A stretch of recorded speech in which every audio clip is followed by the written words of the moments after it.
اعوذ باللہ من الشیطان الرجیم بسم اللہ الرحمن الرحیم۔ خوش امامت میں ہم لوگ پڑھ رہے ہیں زندگی اپنے پانچویں امام امام محمد باقر علیہ الصلوۃ والسلام کی، اور اس سے پہلے ہم نے آپ کے شاگردوں کے بارے میں پڑھا جس میں نمایاں شاگرد محمد بن مسلم جن کو 30,000 حدیثیں پانچویں امام سے، 6,000 حدیثیں چھٹے امام سے۔ دوسرا نام ہم نے پڑھا، کیا نام تھا ان کا؟ یزید بن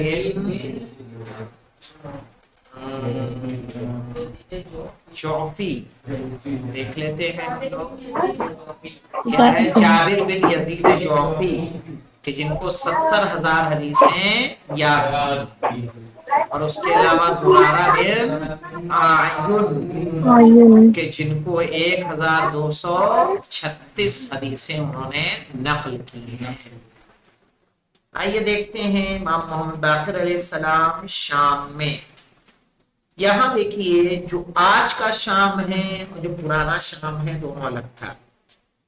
آج شام جو انگلش میں جسے سیریا کہا جاتا ہے اسے کہا جاتا ہے، سیریا کو شام کہا جاتا ہے، لیکن سابق میں جو شام تھا اس شام کے اندر آج کا اردن یعنی جارڈن صحیح ہے، اس کے علاوہ لیبنان اور فلسطین وہ سب شامل تھا، اور یہ تمام علاقے کس میں آتے تھے؟ شام میں۔ تو امام محمد باقر علیہ السلام شام میں۔ پانچویں امام علیہ السلام کی مایہ افتخار زندگی کے اہم واقعات میں سے آپ کا شام سفر کرنا ہے۔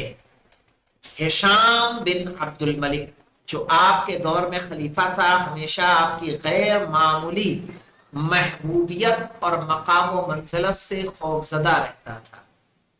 صحیح ہے، لوگ چاہنے والے وہ اتنے شاگرد، اس سے اسے دل میں کیا ہوتا تھا؟ خوف ہوتا تھا کہیں ایسا نہ ہو کہ یہ کبھی لوگوں کو کیا کر لے، میرے خلاف جمع کر لے۔ اور چونکہ وہ جانتا تھا کہ پانچویں امام کی پیروی کرنے والے آپ کو اپنا امام سمجھتے ہیں، لہٰذا وہ ہمیشہ یہ کوشش کرتا تھا کہ آپ کے معنوی نفوذ کے بڑھنے اور آپ کی پیروی کرنے والوں میں اضافے کو روک سکے، تاکہ زیادہ لوگوں تک آپ کی پہنچ نہ ہو سکے۔ ایک سال جب امام محمد باقر علیہ السلام اپنے فرزند امام جعفر صادق علیہ السلام کے ساتھ خانہ کعبہ کی زیارت سے مشرف ہوئے تو ہشام بھی حج کے لیے روانہ ہوا۔ ہشام کے روانہ ہوا حج کے دنوں میں امام صادق علیہ السلام نے مسلمانوں کے ایک مجمع میں اہل بیت علیہ السلام کی فضیلتوں اور امامت کے متعلق گفتگو کی، جس کی خبر فوراً ہشام کی طرف سے مامور افراد کے ذریعے سے، مامور یعنی جو اس کی طرف سے معین تھے کے ذریعے اس کے کانوں تک پہنچی کہ ایسے ایسے انہوں نے اہل بیت کی طرف کیا دی ہے؟ دعوت دی ہے۔ ہشام جو ہمیشہ امام محمد باقر علیہ السلام کے وجود کو اپنی حکومت کے لیے خطرہ سمجھتا تھا، اس بات سے شدید جھٹکا لگا، لیکن مراسم حج کے درمیان شاید کسی بات کا لحاظ کرتے ہوئے امام اور آپ کے فرزند سے کچھ نہیں کہا، لیکن اس نے اپنے دارالحکومت دمشق پہنچتے ہی حاکم مدینہ کو حکم دیا کہ امام محمد باقر اور آپ کے فرزند امام جعفر صادق علیہ السلام کو، امام جعفر بن محمد کو شام بھیج دے۔ امام نے مجبور ہو کر اپنے فرزند ارجمند کے ساتھ مدینے کو الوداع کہا اور دمشق پہنچے۔ ہشام نے اپنے دمشق وہی ہے جو آج دمسکس کہا جاتا ہے انگلش میں، کیا؟ دمسکس، وہیں پہ جناب سکینہ کا روضہ ہے اور جامع اموی وہیں پر ہے دمسکس میں۔ ہشام نے اپنی ظاہری عظمت کو امام کے سامنے ظاہر کرنے کی غرض سے اور اپنے اس خیال سے کہ حضرت کے مقام و منزلت میں کمی واقع کرے، آپ کو 3 دن تک ملاقات کا وقت نہیں دیا۔ تو یہ 3 دن تک آپ کو باہر روکے رکھا۔ شاید وہ ان 3 دن کے دوران اس فکر میں رہا ہو کہ کس طرح سے امام سے ملاقات کرے، اور کون سا نقشہ تیار کرے کہ جس کے ذریعے سے لوگوں کی نظر میں امام کا مقام و منزلت ہلکا ہو جائے۔ تیر اندازی کا مقابلہ مولانا سوچ سمجھ کے اس نے کیا کیا، امام کی عمر آخری پڑا ہو گئی تھی، امام بوڑھے ہو چکے تھے، تیر اندازی کا اس نے مقابلہ کہ جہاں ہاتھ انسان کے کمزور ہوتے ہیں، تیروں کو کھینچنے کے لیے طاقت چاہیے ہوتی ہے۔ کمان آپ یہ نہ سمجھیے کہ آج کے کھلونے والی کمان اور تیر ہوتے تھے، بلکہ وہ تیر لوہے کے ہوتے تھے، اس میں لوہا چسپا ہوتا تھا، اور وہ دھنوش وغیرہ کیا ہوتا تھا، وزنی، تیرو کمان ہلکا نہیں ہوتا تھا۔ جنگی لباس خود ایسے ہوتے تھے کہ انسان کو کیا کریں، تھکا دیں۔ آج کبھی فوجی لباس آپ کیا سمجھ رہے ہیں مولانا، 5 کلو کی بندوق 7 کلو کی بندوق اٹھا کے لیے کھڑے رہتے ہیں فوجی، آسان کام ہے؟ آپ کو میں دے دوں، صحیح ہے، 5 کلو آٹے کی تھیلی کے اٹھا کے کھڑے رہیے، بس خالی کئی منٹ کھڑے رہیں گے ایسے اٹھا کے؟ دونوں ہاتھوں میں 5 کلو کی تھیلی اگر اٹھائیں گے کتنی دیر اٹھا سکتے ہیں؟ تو آسان نہیں ہے ایک فوجی کے لیے، صحیح ہے، ایک جنگجو کے لیے کہ وہ تیر و کمان کو، جنگ لباسی کو، اس کے علاوہ ادھر چاقو ادھر چاقو، صحیح ہے، 2-4 طرح کے ہتھیار، گولیاں، کھانے پینے کا سامان، پانی، سب ہوتا ہے کہ نہیں ہوتا ہے، گولا بارود سب لے کے چلتے رہتے ہیں وہ، تو ایک وزن ہوتا ہے اس میں جو آسان نہیں ہوتا۔ اور چجائے کہ یہ کام کب ہو رہا مولانا، بڑھاپے میں ہو رہا۔ عام طور پر فوجی 30 سے 35 سال کی ایج میں کیا کر دیے جاتے ہیں، ریٹائر ہو جاتے ہیں۔ کہ اگر ہشام کا دربار حکومت، دانشور کی تربیت کا مرکز اور ادبا کے جمع ہونے کی جگہ ہوتی تو اس بات کا امکان تھا کہ وہ جید علماء کو دعوت دیتا اور بحث و مناظرے کی محفل منعقد کرواتا۔ کہنے اگر ہشام کے دربار میں پڑھے لکھے افراد ہوتے تو وہ کیا کرتا، مناظرہ کرواتا امام سے، چونکہ امام علمی میدان میں صحیح ہے ایک اپنی حیثیت رکھتے ہیں، لیکن یہ دیکھتے ہوئے کہ اکثر اموی حکمرانوں کا دربار من جملہ ہشام کا دربار بھی ایسے دانشوروں کے وجود سے کیا تھا، خالی تھا، بلکہ شعراء، مدح خاں اور داستان گویوں نے اہل علم کی جگہ لے رکھی تھی، لہذا ہشام نے اس قسم کی محفل منعقد کرنے کی فکر نہیں کی، چونکہ وہ اچھی طرح جانتا تھا کہ اگر علمی مناظرے کی راہ اپنائی تو اس کے درباریوں میں سے کسی کی بھی اتنی صلاحیت نہیں ہے کہ وہ امام محمد باقر سے مناظرے کی ذمہ داری نبھا سکے، لہذا اس نے یہ طے کیا کہ ایسی راہ اختیار کرے جس میں اسے اپنی کامیابی یقینی نظر آئے اور امام کو وہ رسوا کر سکے۔ ہاں، ہشام نے ایک تیر اندازی کا مقابلہ منعقد کرنے کا فیصلہ کیا تاکہ امام کو بھی اس میں شرکت کا حکم دے، بلکہ مقابلے میں امام علیہ السلام کی شکست کے ذریعے آپ کو لوگوں کی نظر میں حقیر دکھلا سکے۔ اسی بنا پر اس نے امام کے قصر حکومت میں داخل ہونے سے پہلے اپنے بعض درباریوں کو حکم دیا کہ وہ ایک نشانہ نصب کریں، نشانہ یعنی جہاں نشانہ لگایا جائے، اور تیر اندازی میں مشغول ہو جائے۔ امام محمد باقر علیہ السلام مجلس میں وارد ہوئے اور کچھ دیر بیٹھے کہ اچانک ہشام نے آپ سے مخاطب ہو کر کہا کہ کیا آپ بھی اس تیر اندازی کے مقابلے میں شرکت کرنا پسند کریں گے؟ حضرت نے کیا فرمایا میں اب بوڑھا ہو چکا ہوں۔ ہے سمجھ میں نے کیوں کہا کہ فوجی ریٹائر ہو جاتے ہیں، ان کی ایج ہوتی ہے، کہا میں بوڑھا ہو چکا ہوں، میرا تیر اندازی کا وقت گزر چکا ہے، لہذا مجھے معذور سمجھ لو۔ ہشام جو خیال کر رہا تھا کہ اسے بہت اچھا موقع ملا اور امام محمد باقر علیہ السلام کو شکست سے صرف 2 قدم کی دوری پر کھڑا کر دیا ہے، لہذا اس نے بہت زیادہ اصرار کیا اور آپ کو قسم دی کہ اس مقابلے میں شرکت کرے۔ ساتھ ہی اس نے بنی امیہ کے ایک بزرگ شخص کی طرف اشارہ کرتے ہوئے کہا کہ وہ اپنی کمان اور تیر حضرت کے حوالے کرے۔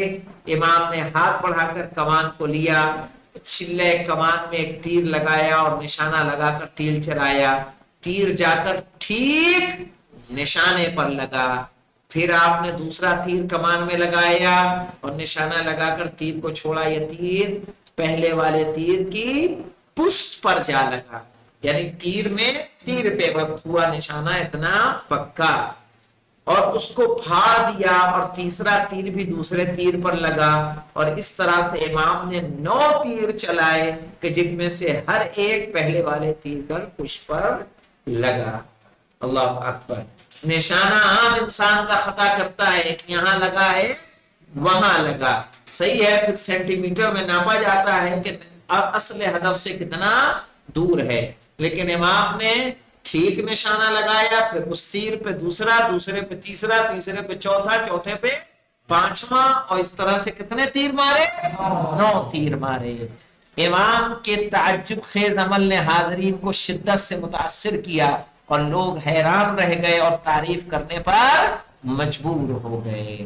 ظاہر ہے تعز من تشاء وتذل من تشاء۔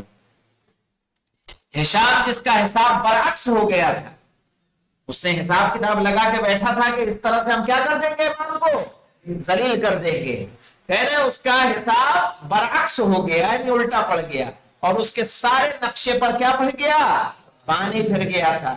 بے حد متاثر ہوا اور اس نے بے اختیار کہا آفرین، اے ابو جعفر، تم نے تو عرب و عجم کے تیر اندازوں میں سر فہرست ہو، پھر کیوں کہہ رہے تھے کہ میں بوڑھا ہو چکا ہوں؟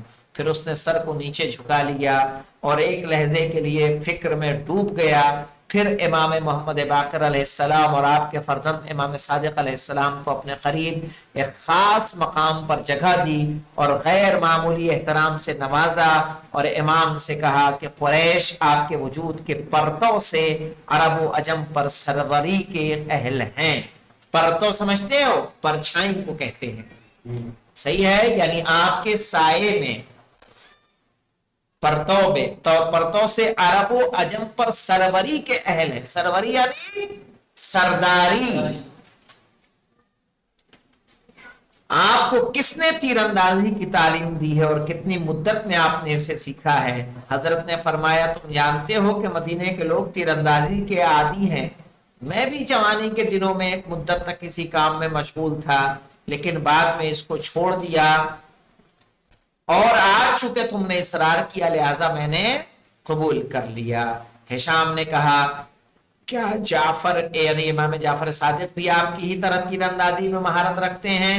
امام نے فرمایا ہم خاندان اکمال دین اور اتمام نعمت کے فرد ہیں، صحیح ہے، الیوم اکملت لکم دینکم، کہا ہم اس خاندان سے تعلق رکھتے ہیں کہ جس خاندان پر دین کیا ہوا ہے، مکمل ہوا ہے، ہم اس کے فرزند ہیں، صحیح ہے۔ امامت اور ولایت کو جو آئے اکملت الیوم اکملت لکم دینکم میں موجود ہے، ایک دوسرے سے وراثت میں لیتے ہیں، اور ہرگز زمین ایسے افراد سے خالی نہیں رہتی۔ اب دیکھیے مسیحیوں کے پادری سے مناظرہ۔ پادری جانتے ہیں کس کو کہتے ہیں؟ عیسائیوں کے جو علماء ہوتے ہیں انہیں کیا کہا جاتا ہے؟ پادری، اور ان میں ایک راہب بھی ہوتے ہیں، صحیح ہے، راہب بھی غالباً انہی پادریوں میں سے ہی جو اعلیٰ مقام حاصل کرتے ہیں ان کو کیا کہتے ہیں؟ راہب کہتے ہیں۔ ہم سیریا میں ایک راہب کے دیر میں گئے ہیں اپنے مدرسے کی جانب سے، پہاڑ کے اوپر، شاید وہ دیر الزور تھا، دیر الزور، وہاں پہاڑ پہ سیڑھیاں چڑھ چڑھ کے حالت خراب ہوئی، اوپر جا کے تھا، بیمار آزار ہو جائے تو اس میں تار کے ذریعے اتارنے کی ایک وہ تھی، ایک ڈبہ تھا جو تار کے ذریعے سے نیچے اترتا تھا، سامان لانے لے جانے کے لیے، بیمار ہو جاؤ تو اسی میں بیٹھو اور اس سے سڑ سے پورا نیچے کھائی پہاڑ کے اوپر، صحیح ہے، اور نیچے اتارا جاتا تھا۔ تو وہاں گئے تھے، تو آئیے دیکھتے ہیں مسیحیوں کے پادری سے مناظرہ امام کا۔ کہہ رہے ہیں اگرچہ ہشام کے دربار کا ماحول پانچویں امام علیہ السلام کی علمی عظمت کے اظہار کے لیے سازگار نہیں تھا، لیکن حسن اتفاق تھا کہ قبل اس کے کہ امام شہر دمشق چھوڑتے ایک ایسا مناسب موقع پیش آ گیا کہ امام نے لوگوں کی افکار کو بیدار کرنے اور اپنے مقام و عظمت کو پہچانوانے کے لیے اس موقع سے فائدہ اٹھایا اور ہشام کے لوگوں کی فکر کو الٹ پلٹ دیا۔ پورا ماجرا اس طرح ہے کہ ہشام، جس کے پاس امام کی خدمت میں مزید جسارت کرنے کے لیے کوئی ہتھ کنڈا نہیں تھا، کوئی اور معاملہ نہیں تھا کہ وہ امام کو اس کے ذریعے سے ذلیل و رسوا کرے، لہذا مجبوراً اس نے امام کے مدینے واپس جانے کے لیے رضامندی ظاہر کی۔ جس وقت امام اپنے فرزند گرامی کے ساتھ قصر خلافت سے باہر نکلے تو آپ کو محل کے سامنے ایک میدان کے آخر میں لوگوں کے عظیم اجتماع کا سامنا ہوا، جو سب کے سب بیٹھے ہوئے تھے۔ امام نے ان کے حالات اور ان کے جمع ہونے کے بارے میں سوال کیا تو لوگوں نے جواب دیا، یہ مسیحی راہب اور کشیش لوگ ہیں۔ کیا ہے؟ اور کشیش لوگ ہیں جو اپنے سالانہ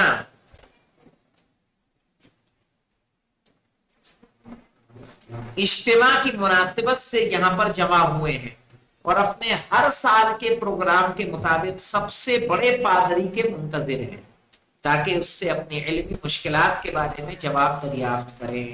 امام مجمع کے درمیان تشریف لے گئے اور اس طریقے سے کہ کوئی آپ کو نہ پہچان سکے آپ نے شرکت فرمائی۔ یہ خبر فوراً ہشام تک پہنچ گئی۔ ہشام نے بعض افراد کو مامور کیا کہ جا کر اس انجمن میں شرکت کریں اور نزدیک سے واقعے کو دیکھیں۔ ابھی تھوڑی دیر نہیں گزری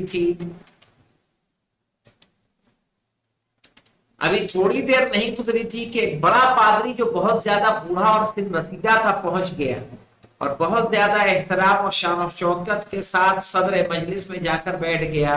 پھر اس نے مجمع پر ایک نظر دوڑائی اور چونکہ امام محمد باقر علیہ السلام کے چہرے نے اسے اپنی طرف متوجہ کر لیا تھا، لہذا اس نے امام سے مخاطب ہو کر سوال کیا، ہم مسیحیوں میں سے ہیں یا مسلمانوں میں سے؟ امام نے جواب دیا، مسلمانوں میں سے۔ علماء میں سے ہیں یا جاہلوں میں سے؟ کہا جاہلوں میں سے نہیں ہوں۔ پہلے میں سوال کروں یا آپ سوال کریں گے؟ کون پوچھ رہا ہے؟ کہ وہ پادری۔ صحیح ہے، مجمع پہ نگاہ ڈالی، نگاہ دوڑاتے دوڑاتے امام کے چہرے انور پہ جب اس کی نگاہ پڑی تو وہیں پہ اس کی نگاہیں ٹھہر گئیں اور اس نے امام سے سوال جواب کیا۔ پہلا سوال کہ آپ مسیحیوں میں سے ہیں یا مسلمانوں میں سے؟ دوسرا سوال کیا علماء میں سے ہیں یا جاہلوں میں سے؟ امام نے کہا جاہلوں میں سے نہیں۔ پہلے میں سوال کروں یا آپ سوال کریں گے؟ اگر آپ چاہتے ہیں تو پہلے آپ سوال کریں۔ صحیح ہے، کس نے کہا؟ امام نے، کہ اگر آپ چاہتے ہیں تو پہلے آپ سوال کریں۔ آپ کس دلیل کی بنیاد پر یہ دعویٰ کرتے ہیں کہ اہل بہشت کھاتے اور پیتے ہیں لیکن ان کا مدفوع نہیں ہے؟ مدفوع یعنی لیٹرین پیشاب نہیں کریں گے، کھائیں گے پیئیں گے لیکن پیشاب و پخانہ نہیں کریں گے۔ یہ جو زندگی کی ضروریات ہیں تو وہ سب وہاں جنت میں نہیں ہوگی، کھائیں گے پیئیں گے سب کریں گے۔ کیا اس مسئلے کے لیے دنیا میں کوئی نمونہ اور روشن مثال موجود ہے؟ کہا جی ہاں، اس دنیا میں اس کا واضح نمونہ یہ ہے کہ بچہ رحم مادر میں غذا کھاتا ہے لیکن اس کا مدفوع نہیں ہوتا۔ ماں کے پیٹ میں بچہ جو 9 ماہ پلتا ہے تو کیا ہوتا ہے؟ وہ کھاتا پیتا ہے کہ نہیں کھاتا پیتا ہے؟ صحیح ہے، ماں جو کھاتی ہے اس ناف کے ذریعے سے غذا اس تک پہنچتی رہتی ہے لیکن اس کا مدفوع نہیں ہے، وہ لیٹرین پیشاب نہیں کرتا ہے۔ عجب، بس آپ نے کہا علماء میں سے نہیں ہے، میں نے ایسا نہیں کہا بلکہ میں نے کہا جاہلوں میں سے نہیں۔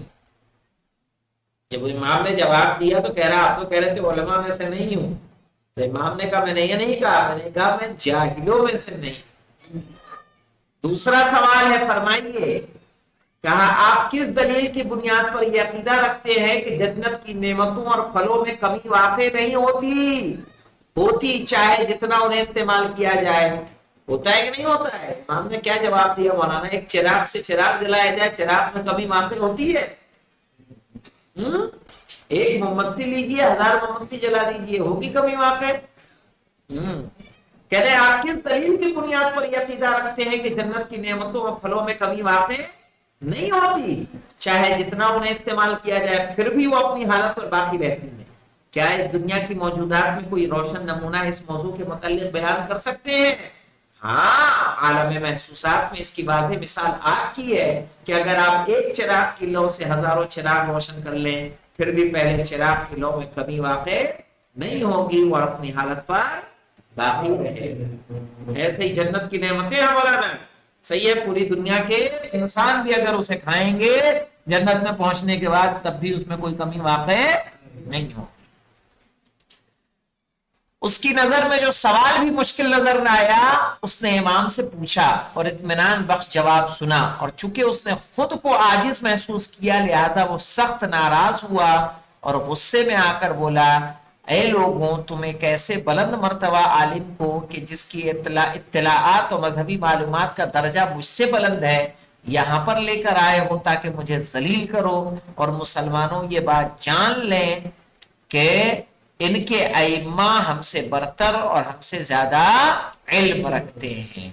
خدا کی قسم اب دوبارہ تم لوگوں سے گفتگو نہیں کروں گا، اور اگر آئندہ سال تک زندہ رہا تو تم مجھے اپنے درمیان نہیں دیکھو گے۔ یہ بات کہہ کر وہ اپنی جگہ سے اٹھا اور باہر چلا گیا۔ کہا خدا کی قسم اب دوبارہ تم لوگوں سے بات کرنے نہیں آؤں گا، اور اگر زندہ رہا اگلے سال تک تو تمہارے بیچ آنے والا بھی نہیں۔ چونکہ لوگ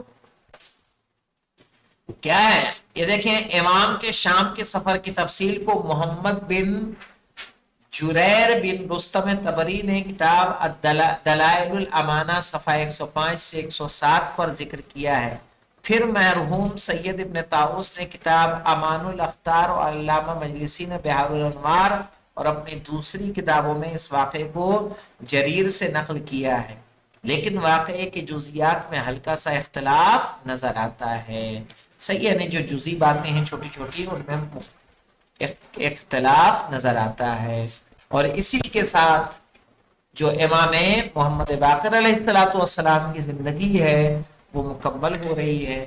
آئندہ ہم لوگ انشاءاللہ 2 اماموں کے سوال لکھ لیں گے اور اس کے بعد چھٹے امام جعفر صادق علیہ السلام کی زندگی کو پڑھنا شروع کریں گے۔ والحمدللہ رب العالمین۔